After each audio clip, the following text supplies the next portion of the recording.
Merhaba arkadaşlar, örgü kanalıma hoş geldiniz. Kız çocuklarımız için güzel modelli bir etek yaptım. Bugün bu eteğin anlatımını sizlerle paylaşmak istiyorum. Ben bugün kırmızı renkli bir etek yapmayı tercih ettim arkadaşlar. Siz istediğiniz renk iplikleri kullanarak bu etek örgüsünü yapabilirsiniz. Bak, kırmızı renk ile modelleri ördüm. Uç bölümde de beyaz iplik ile bu şekilde trabzanlar yaptım. Etek örgüsüne, bu bel örgüsüne göre zincir yaparak başlıyoruz. Ben bugün bu eteğin ölçüsünü 1-2 yaş arası çocuk ölçüsünde anlattım. Ama siz bu başlama sayısını daha az yaparsanız daha küçük bebekler için olacaktır. Yapacak olduğunuz çocuğun beline ölçerek bu zincirleri başlarsanız istediğiniz yaş çocuklar için, yetişkinler için de yaparak kullanabilirsiniz. Buradan düğmeli yaptım. Bak, bir tane düğme diktim. Bu genişliğinde istediğiniz yerleri kullanabiliyoruz, bak bu şekilde. Buna takım olarak güzel de bir panço pelerin yaptım. Bakın arkadaşlar, bu şekilde güzel modelli bir panço pelerin yaptım. İkili olarak çok güzel oldu. Bak şu şekilde.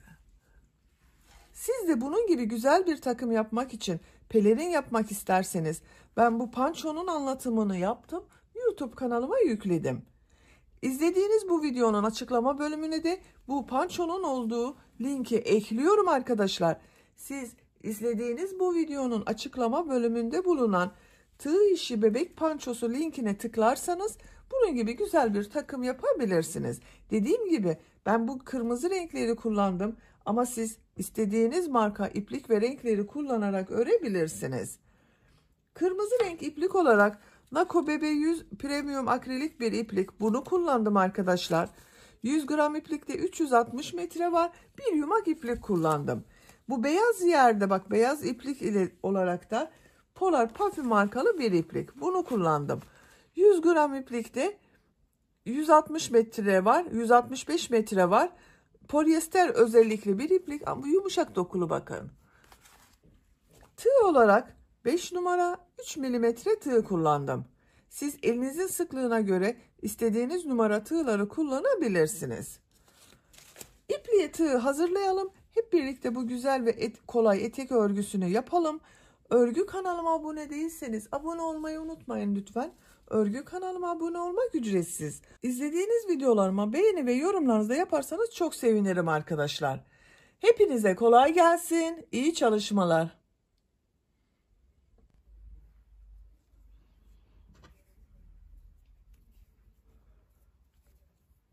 Etek örgüsüne bel lastiği için zincir yaparak başlıyoruz. Zincir yapabilmek için ben ilk ilmeği bakın bu şekilde yapıyorum. Size nasıl kolay geliyorsa ilk ilmeği o şekilde oluşturabilirsiniz. Zincirleri yapmaya başlıyorum.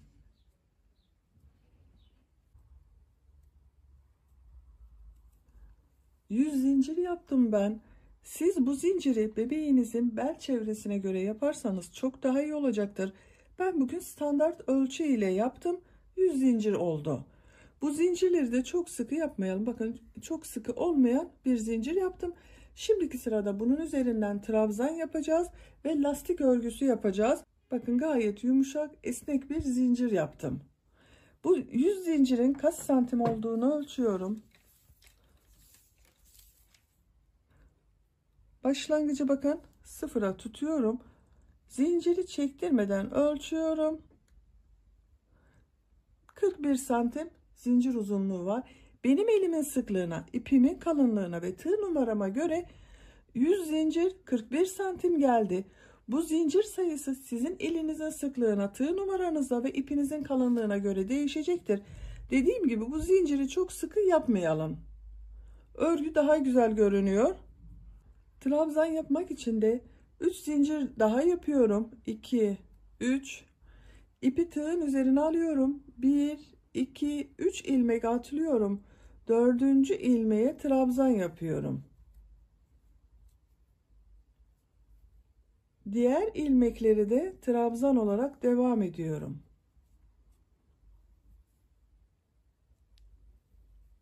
Zincirler üzerine bakın trabzan yapıyorum.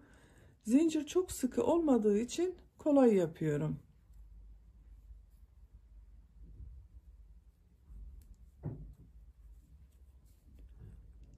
Bütün ilmekler üzerine trabzanlar yaparak sıra sonuna kadar devam edelim. Yapmış olduğum zincirler üzerine bakın trabzanları tamamladım. Toplam 100 trabzan var. Bu ilmek atlayarak yaptığımızda bakın bu da bir trabzan. Bununla birlikte toplam 100 trabzan var. Burada tekrar ölçmek istiyorum ben arkadaşlar. Bakın sıfıra tutuyorum ucunu. Ölçtüğüm zaman trabzana gittiğimiz zaman biraz esneyecektir. 42 santim oldu bakın. Bu 1-2 yaş arası bebek için 42-43 santim iyi gelecek bir ölçüdür. Ben bugün standart ölçü olarak 1-2 yaş arası bebek için 42 santim yaptım. Siz bebeğinizin belini ölçün. Eğer bebeğiniz yanınızda yoksa standart ölçüleri size söylüyorum bakın. Yeni doğan bebek için 35 santimlik ölçü yeterli olacaktır. Bu eteği 3-6 aylık bebek için yapıyorsanız 38 santim yeterli olacaktır. 6-12 aylık bir bebek için yapıyorsanız 40 santim yeterli bir ölçü olacaktır. 1-2 yaş arası da 42-43 santim iyi olur arkadaşlar. 2 yaşından sonra 3 yaşa kadar olan ölçüyü de 45-50 santim yaparsanız çok iyi olacaktır. Bu size söylemiş olduğum ölçüler standart ölçüler. Bu ölçü bebeğinizin gelişimine göre de değişecektir. Bunu da unutmayalım. İkinci sıradayız. İkinci sırada bir ters bir düz örgüler yapacağız. Bir zincir yapıyorum. Örgüyü çeviriyorum. İlk 4 trabzanı düz trabzanlar yapıyorum. Buraya düğme dikeceğiz. Bu eteğin belini düğmeli yapacağız arkadaşlar. İlk ilmeğe trabzan yaptım. İkinci ilmeğe trabzan yaptım. Üçüncü ilmeğe trabzan yaptım. Dördüncü ilmeğe trabzan yaptım. Burada bakın 4 ilmeği trabzan olarak yaptık. Buraya düğme dikeceğiz. Diğer ilmekleri bakın 5. ilmeği trabzanı tığ boşluğa takıyorum. Boşluktan alıp trabzan yapıyorum. Bu trabzanları da çok sıkı yapmayalım. Lastik örgüsü olacağı için. İkinci trabzanı bakın ters taraftan boşluktan alıyorum. Trabzan yapıyorum. Düz taraftan boşluktan alıyorum. Trabzan yapıyorum. Ters taraftan boşluktan alıyorum. Trabzan yapıyorum. Bir düz bir ters boşluklardan ilmek alarak trabzan yapıyorum.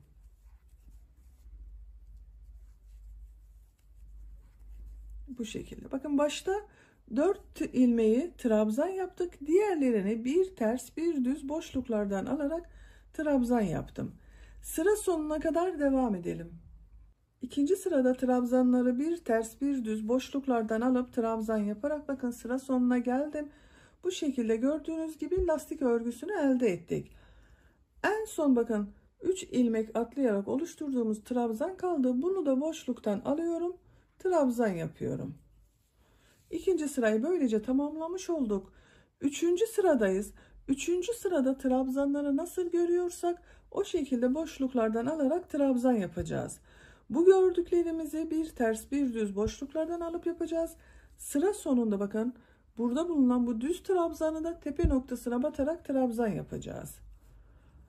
3 zincir yapıyorum. Örgüyü çeviriyorum. İlk gördüğüm bakın ters tarafta görünüyor.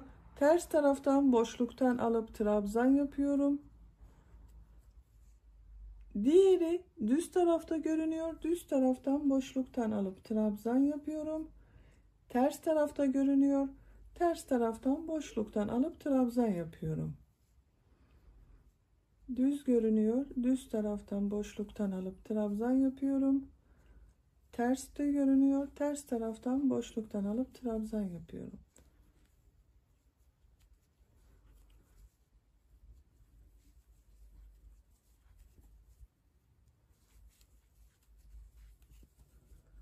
Üçüncü sırada trabzanları nasıl görüyorsak o şekilde boşluktan alıp trabzan yapalım.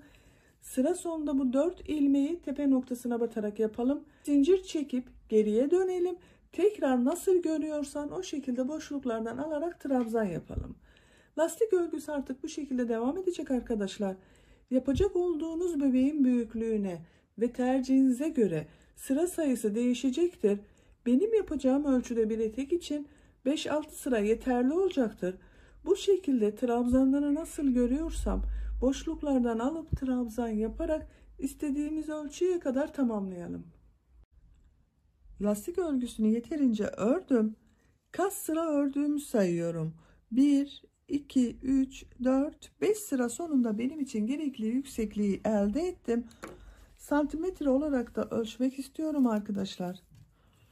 Bakın, lastiğin genişliğini ölçüyorum. 4 santim genişlik var. Siz isterseniz bir sıra daha lastik örgüsü yapabilirsiniz ama ben bunu yeterli görüyorum. İpi burada kesiyorum.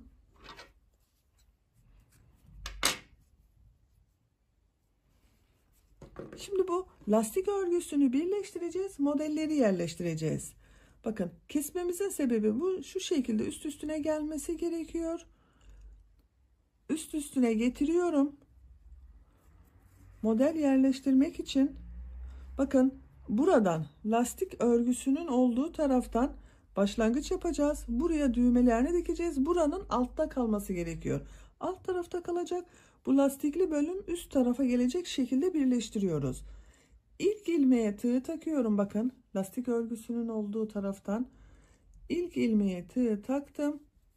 Buradan sayıyorum. Bakın, düz trabzanlar yapmıştık. 1, 2, 3, 4. ilmeğe tığ takıyorum. Burayı birleştireceğiz. İp alıyorum. 2 ilmeğin içerisinden birlikte geçirdim. Bir zincir yaptım, sağlamlaştırdım. Bakın, bu iki bölümü birleştirdik. Buranın örgüsü de düzgün görünüyor. Bakın, lastik örgüsü birbirini takip ediyor görünüyor. 3 zincir yapıyorum. İpi tığın üzerine alıyorum. İlk ilmeğe, bakın, aynı ilmek içerisine bir trabzan daha yapıyorum. Bu sırada 2 trabzan, 2 zincir, 2 trabzan şeklinde model yerleştirmeleri yapacağız. İlk modeli, bakın, bu ilk ilmeğin içerisine yapıyorum. Bu 3 zincir yaptığımızda bir trabzan, 2 zincir yapıyorum. Aynı ilmeğe 2 trabzan daha yapıyorum. 1, 2. Bakın, 2 bölümde birleşti burada arkadaşlar. Ona dikkat edelim. Tek parçaya yapmıyoruz. 1, 2 ilmek atlıyorum. 3. ilmeğe trabzan yapmak için bakın, tığ takıyorum. Diğer taraftan da 1, 2 ilmek atlıyorum. En sonda bulunan ilmeğe tığ takıyorum. Trabzan yapıyorum. 2 trabzan, 2 zincir, 2 trabzan yapıyorum aynı ilmeğe.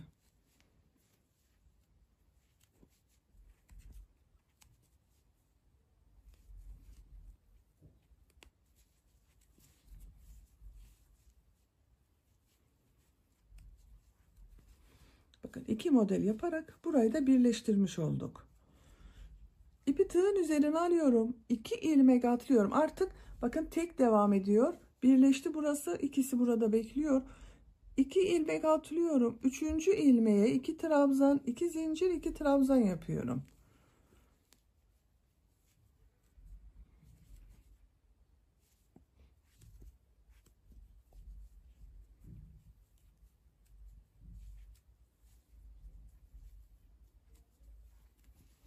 İki trabzan, 2 zincir, 2 trabzan yaptım.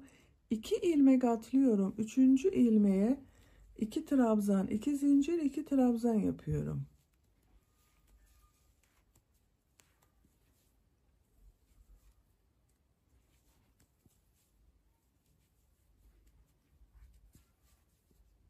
İki ilmek atlıyorum. 3. ilmeğe 2 trabzan, 2 zincir, 2 trabzan yapıyorum.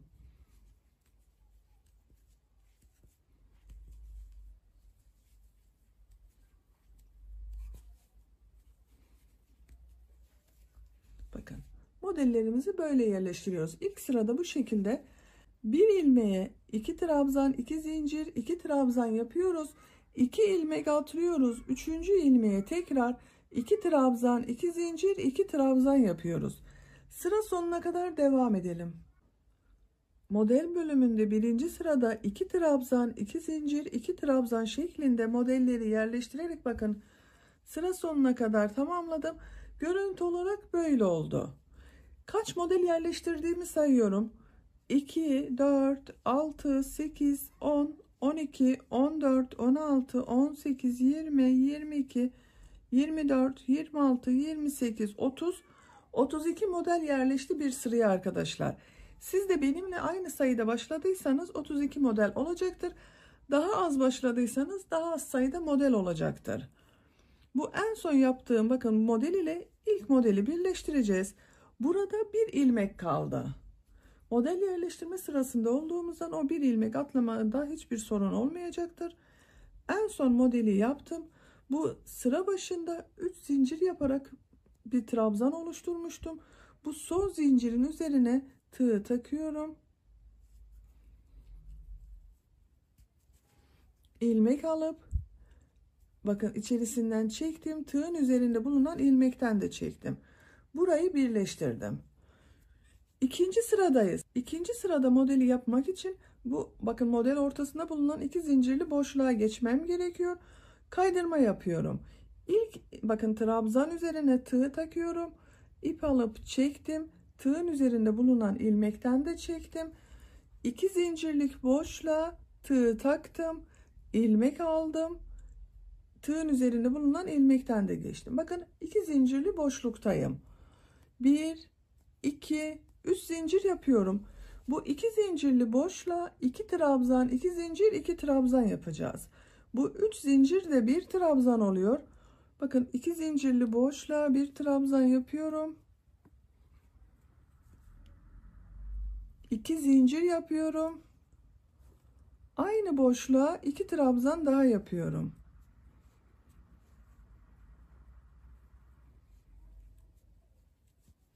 İki trabzan, 2 zincir, 2 trabzan oldu. Diğer modele 3 trabzan yapacağız. İpi tığın üzerine alıyorum. 3 trabzanın ikisini bakın bu 2 zincirli boşluğa yapacağız. Birisini de burada bulunan trabzanın son trabzanın üzerine yapacağız. İlmek olarak sayalım. Bakın 1, 2, 3 ilmeği atlıyorum. Diğer model ortasında bulunan bakın bu 2 zincirden önceki trabzanın üzerine bir trabzan yapıyorum. 2 zincirli boşluğa 2 trabzan, 2 zincir, 2 trabzan yapıyorum. 1, 2. Bakın 3 trabzanı elde ettim. 2 zincir yapıyorum. Bu 2 zincirli boşluğa 2 trabzan yapıyorum. 1, 2, 3. trabzanı bakın takip eden bu trabzanın üzerine yapıyorum. Bu modelde 3 trabzan, 2 zincir, 3 trabzan yaptık. İpi tığın üzerine alıyorum. Bakın bunun sadece 2 zincirli boşluğa 2 trabzan yapıyorum. Aynı bunun gibi. Model ortasında bulunan 2 zincirli boşluğa 2 trabzan, 2 zincir, 2 trabzan yapıyorum.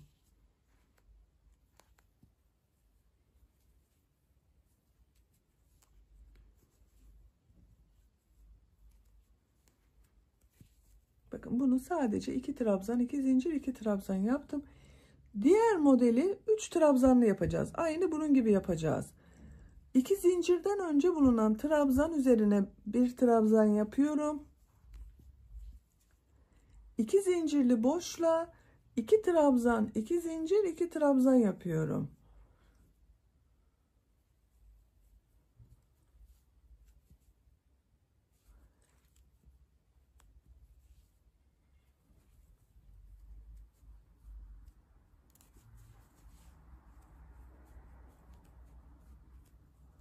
Üçüncü trabzanda bakın 2 zincirden sonra bulunan bu trabzanın üzerine yapıyorum. Bu modelimizde 3 trabzan, 2 zincir, 3 trabzan oldu.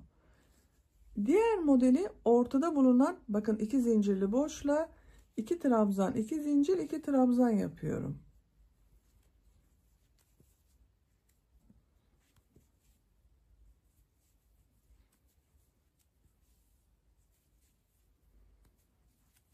Bu da 2 trabzan, 2 zincir, 2 trabzan oldu.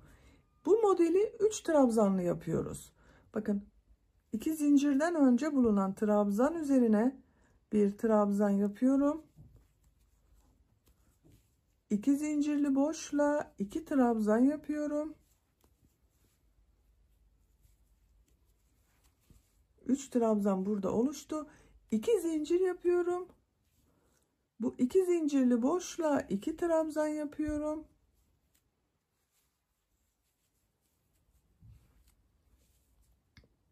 Bakın zincir boşluğundan sonra bulunan bu trabzan üzerine de bir trabzan yapıyorum.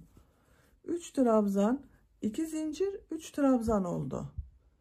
Diğer model ortasında bulunan bakın bu 2 zincirli boşla 2 trabzan, 2 zincir, 2 trabzan yapıyoruz. Bakın bu sırada da modellerimiz böyle oluyor arkadaşlar. Bir modelin ortasında bulunan 2 zincirli boşla 2 trabzan, 2 zincir, 2 trabzan yapıyoruz.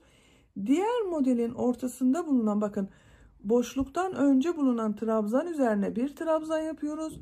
Boşluğa 2 trabzan, 2 zincir, 2 trabzan yapıyoruz. Bir de zincirden sonra bulunan bu trabzan üzerine bir trabzan yapıyoruz. Toplam 3 trabzan, 2 zincir, 3 trabzan oluyor.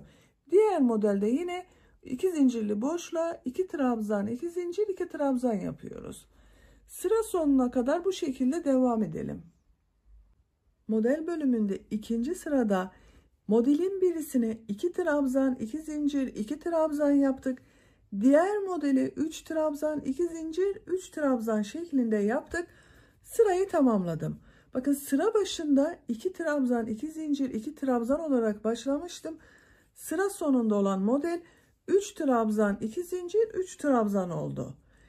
Siz bu model yerleştirmesini tek sayılı yaparsanız bu ikinci sıra denk gelmeyecek arkadaşlar. Onu söylemeyi unuttum. Bu ilk sıra yerleştirmesinde modellerin çift sayı olması gerekiyor. Benim 32 model vardı. Sizin 30 olabilir, 32 olabilir, 34 olabilir, 36 olabilir veya 28 olabilir. Bu ilk sırada bulunan modellerin çift sayı olması gerekiyor. Bakın en son bu yapmış olduğum model ile ilk yaptığım modeli birleştiriyorum. Burada bakın 3 zincir yaparak oluşturduğum trabzanın 3. zincirin üzerine tığ takıyorum. İlmek aldım. Çektim. Tığın üzerinde bulunan ilmekten de çektim. Bakın sırayı birleştirdim. 3. sıradayız. 3. sırada bu ikinci sırada yaptığımız modellerin aynı sayısıyla devam edeceğiz arkadaşlar. Bu 2 trabzan, 2 zincir, 2 trabzan olan bakın bu modeller etek bitesiye kadar devam edecek. Sadece bu şimdiki yapmış olduğumuz 3 trabzan, 2 zincir, 3 trabzan olan modeller değişecek. Bu sırada yine burayı 2 trabzan, 2 zincir, 2 trabzan yapacağız. Bu 3 trabzan, 2 zincir, 3 trabzanı da aynı sayı ile devam ettireceğiz. Bu 2 zincirli boşluğa geçiyorum. Bakın trabzan üzerine tığ taktım. İlmek aldım. Kaydırma yaptım. 2 zincirli boşluğa tığ taktım. İlmek aldım. Kaydırma yaptım. Bu 2 zincirli boşluğa 2 trabzan, 2 zincir, 2 trabzan yapıyorum. İlk trabzanı 3 zincir yaparak oluşturuyorum bakın. Bu bir trabzan olacak. Aynı boşluğa bir trabzan yapıyorum. 2 trabzan oldu bakın. 2 zincir yapıyorum. Aynı boşluğa 2 trabzan yapıyorum.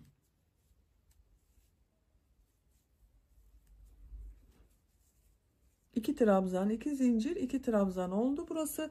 Bu modeli yine 3 trabzan, 2 zincir, 3 trabzan şeklinde yapacağız. İpi tığın üzerine alıyorum.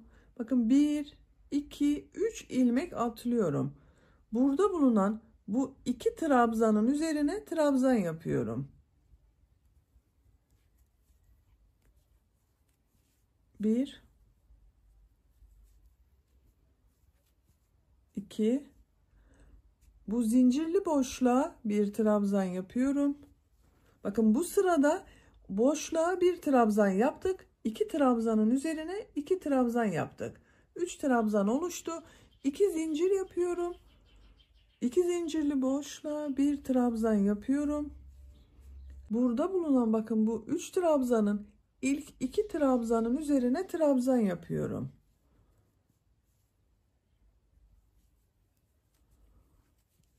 Bak sonda bulunan trabzanın üzerine yapmıyorum, onu atlayacağız. 3 trabzan, 2 zincir, 3 trabzan oldu. İpi tığın üzerine alıyorum. Bu 2 zincirli bakın 2 trabzan, 2 zincir, 2 trabzan olan modelin ortasında bulunan boşluğa 2 trabzan, 2 zincir, 2 trabzan yapıyorum.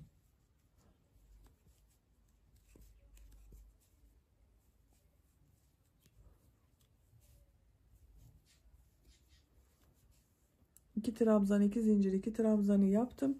Bu modelin bakın model 3 trabzanlı yaptığımız modeldeyiz. Bunun burada bakın zincirden önce bulunan 2 trabzan üzerine trabzan yapıyorum.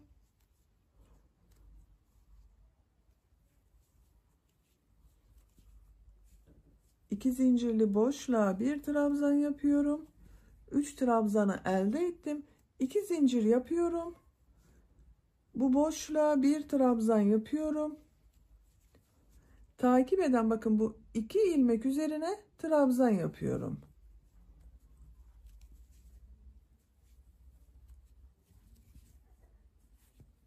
Üç trabzan, 2 zincir, 3 trabzan oldu.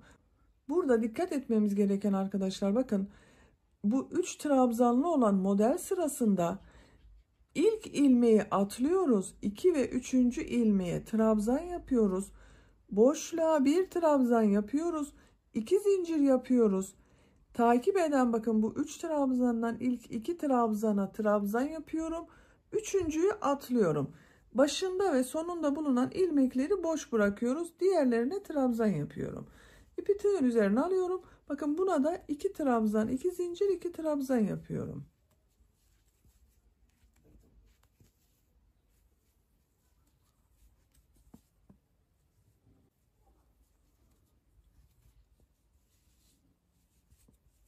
Bu şekilde devam edeceğiz arkadaşlar. 2 trabzan, 2 zincir, 2 trabzan olan bakın bu sıranın aynı şekilde devam ediyoruz. Buraya da 3 trabzan, 2 zincir, 3 trabzan şeklinde modellerimizi yerleştiriyoruz. Sıra sonuna kadar devam edelim. Model sırasının 3. sırasında da bakın bu 2 trabzan, 2 zincir, 2 trabzan olanlar aynı oldu yine. Bu 3 trabzan, 2 zincir, 3 trabzan olanları da yaparak sıra sonuna kadar geldim. En son model ile ilk modeli birleştiriyorum. Kaydırma yaparak bakın sırayı birleştirdim. 4. sıradayız. Model sırasının 4. sırası. Kaydırma yapıyorum. Bu ilk modelin ortasında bulunan 2 zincirlik boşluğa geçiş yapıyorum.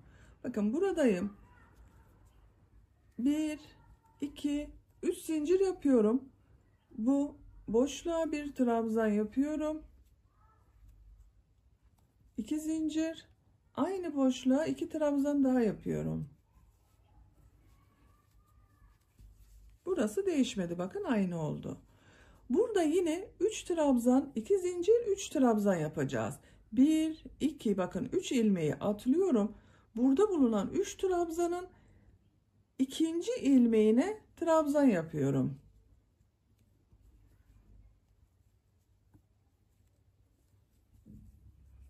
Boşluğa bir trabzan yapıyorum. 2 zincir yapıyorum. Boşluğa bir trabzan yapıyorum. Burada bulunan bakın bu 3 trabzanın ilk 2 trabzanın üzerine trabzan yapıyorum. Bakın 3 trabzan, 2 zincir, 3 trabzan yaptım.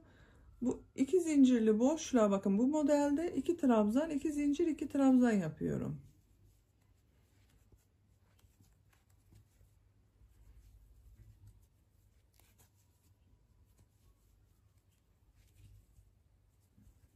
Diğer modelde yine 3 trabzan, 2 zincir, 3 trabzan yapıyorum.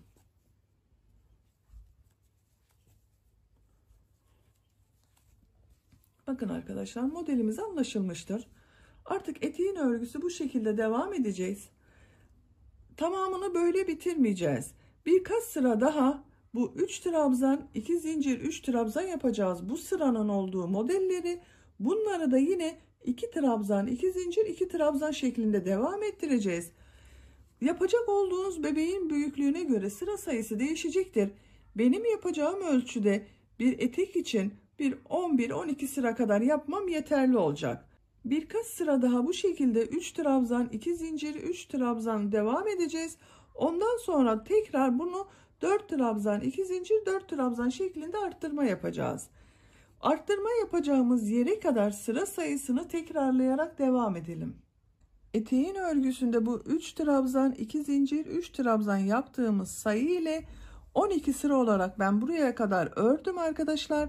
Bu sıradan itibaren tekrar arttırma yapacağız. Bakın modelleri sayıyorum. 2, 4, 6, 8, 10, 12. Buraya kadar bu 2 trabzan, 2 zincir, 2 trabzan devam etti. Bunlar da 3 trabzan, 2 zincir, 3 trabzan olarak oldu bakın. Bu sıradan itibaren 4 trabzan, 2 zincir, 4 trabzan olacak burası. En son sırayı birleştirdim. Kaydırma yaparak bakın bu 2 zincirli boşluğa geçiyorum.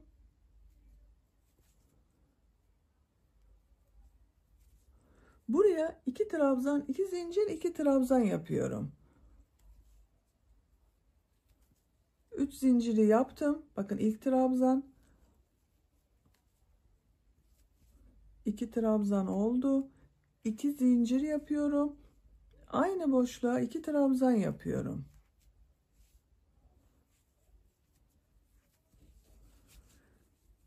Bu 3 trabzan, 2 zincirli 3 trabzan yaptığımız modeli 4 trabzan yapmak için yine bakın bu ilk ilmeği atlıyorum.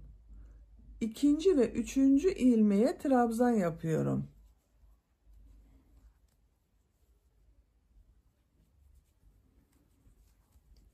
İki trabzanı bu şekilde yaptım. Bu 2 zincirli boşluğa 2 trabzan yapıyorum.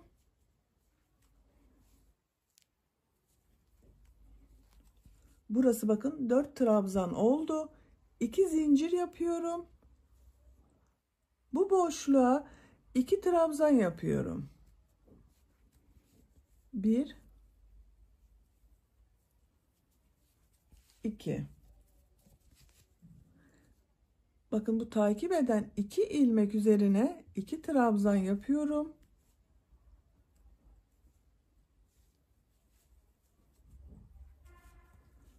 Bu modeli burada 4 trabzan, 2 zincir, 4 trabzan yaptık bakın. İlk trabzan ile son trabzanı atladık. Diğer 2 trabzanın üzerine trabzan yaptım. 2 zincirli boşluğa da 2 trabzan, 2 zincir, 2 trabzan yaptım. İpi tığın üzerine alıyorum.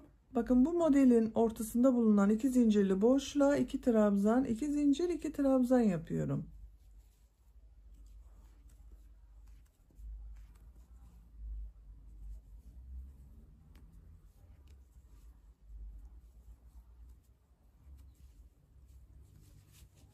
Bu 4 trabzan yapacağımız yere geldim. Tekrar gösteriyorum. Bakın arkadaşlar.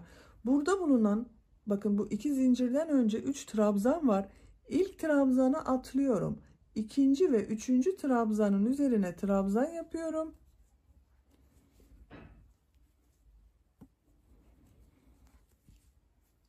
Boşluğa 2 trabzan yapıyorum.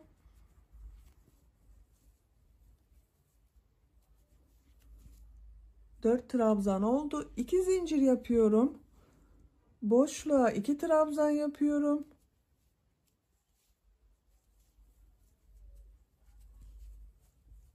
Burada bulunan bu 3 trabzanın ilk 2 trabzanın üzerine trabzan yapıyorum.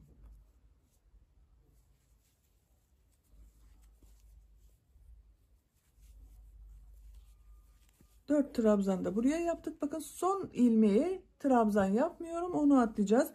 Başta bulunan trabzana da trabzan yapmamıştım. Atladım. 2 zincirli boşluğa 2 trabzan, 2 zincir, 2 trabzan yapıyorum.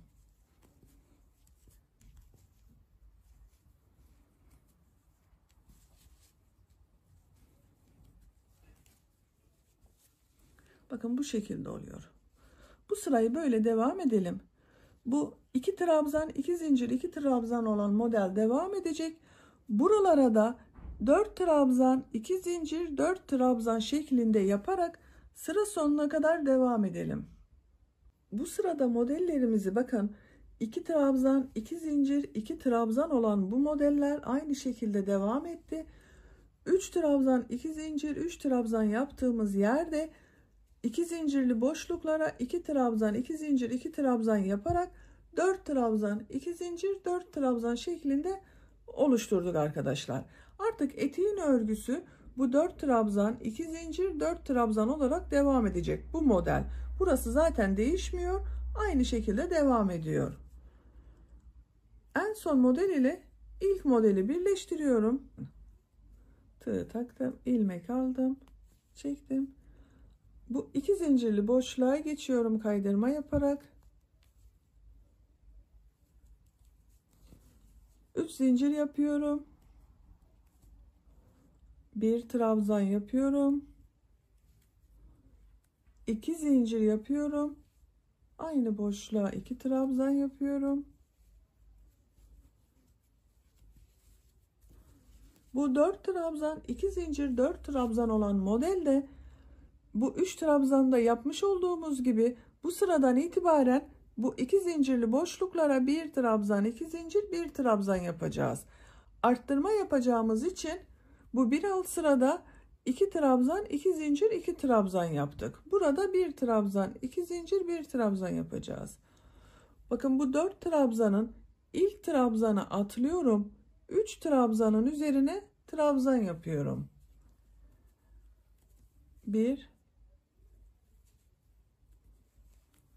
2 3 2 zincirli boşluğa 1 trabzan yapıyorum. 4 trabzan oldu bakın burada. 2 zincir yapıyorum. Boşluğa 1 trabzan yapıyorum. Takip eden 3 ilmek üzerine trabzan yapıyorum. Bakın 2 3 4. Bu modelde yine ilk ilmeği bakın yapmadım, atladım. Son ilmeği de atladım. 4 trabzan, 2 zincir, 4 trabzan yaptık. 2 trabzan, 2 zincir yaptığımız bu modeli boşluğa bakın 2 trabzan, 2 zincir, 2 trabzan yapıyorum.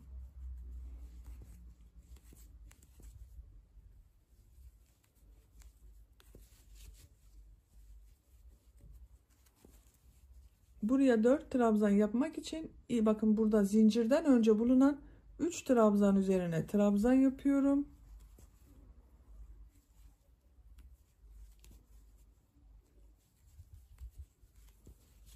Zincir boşluğuna 1 trabzan yapıyorum.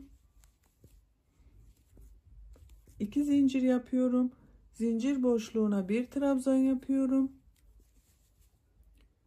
Burada bulunan bakın 3 trabzan üzerine trabzan yapıyorum.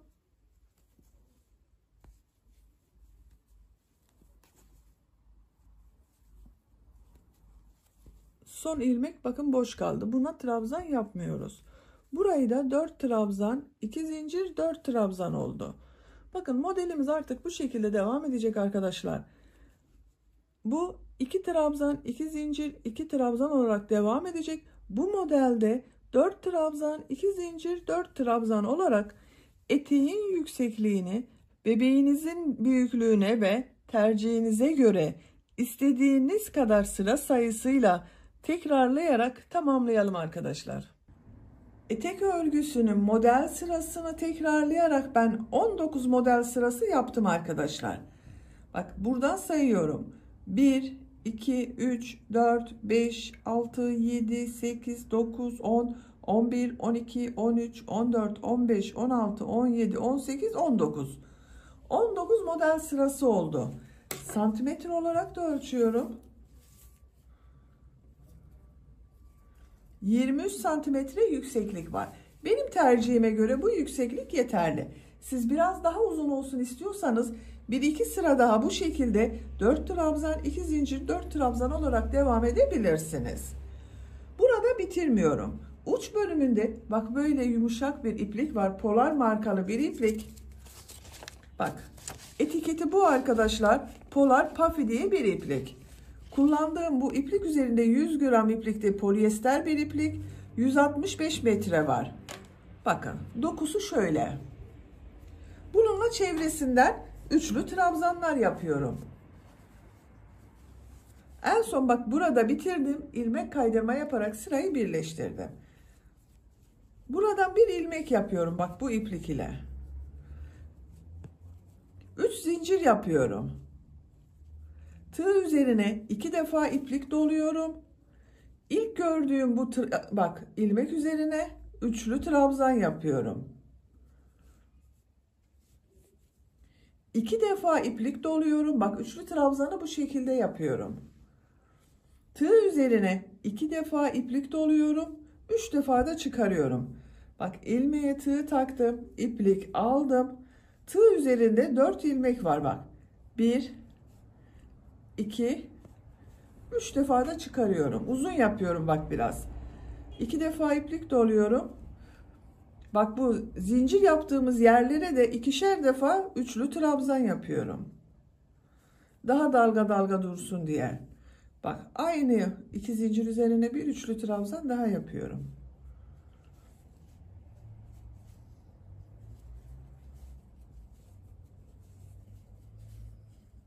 İlmekler üzerine birer defa üçlü trabzan yapıyorum. Şu zincirler üzerine 2'şer defa üçlü trabzan yapıyorum. Sıra sonuna kadar devam edelim. Sıra sonuna kadar tamamladım. Son yaptığım trabzanı ilk yaptığım trabzan ile ilmek kaydırma yaparak birleştiriyorum. Bak şu şekilde tığ taktım. İlmek kaydırma yapıyorum. İpliği kesiyorum.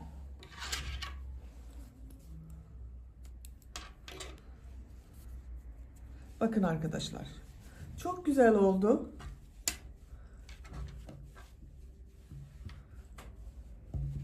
Dalga dalga oldu uç bölümü. Güzel oldu. Eteğin örgüsünü tamamladım. Bitmiş olarak size etek ölçülerini söylüyorum. Yüksekliğini ölçüyorum. Başlangıçtan itibaren bak. Yükseklik 26 santimetre. Genişliğini ölçüyorum. Esnek bak arkadaşlar. Burası esnek oldu.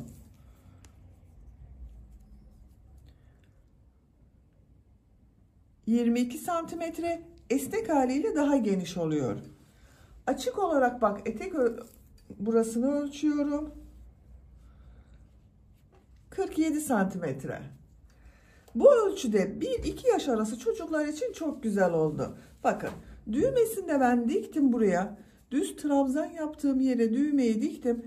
Burada herhangi bir boşluğa takabiliriz bak bunu. Şu şekilde kırmızı bir düğme dikmeyi tercih ettim. Artık etek giyilmeye hazır. Beni dinlediğiniz ve izlediğiniz için hepinize çok teşekkür ederim. Örgü kanalıma abone değilseniz abone olmayı unutmayın lütfen. Örgü kanalıma abone olmak ücretsiz. Örgü kanalıma ücretsiz abone olup orada bulunan zil şeklinde dokunarak açık yaparsanız kanalıma video yüklediğim zaman ilk önce size bildirim gelir. Örgülerimden herkesten önce sizin haberiniz olur. İzlediğiniz videolarıma beğeni ve yorumlarınızı yaparsanız çok sevinirim arkadaşlar. Sizlerle yeni örgülerde görüşmek dileğiyle. Hoşça kalın, sevgiyle kalın.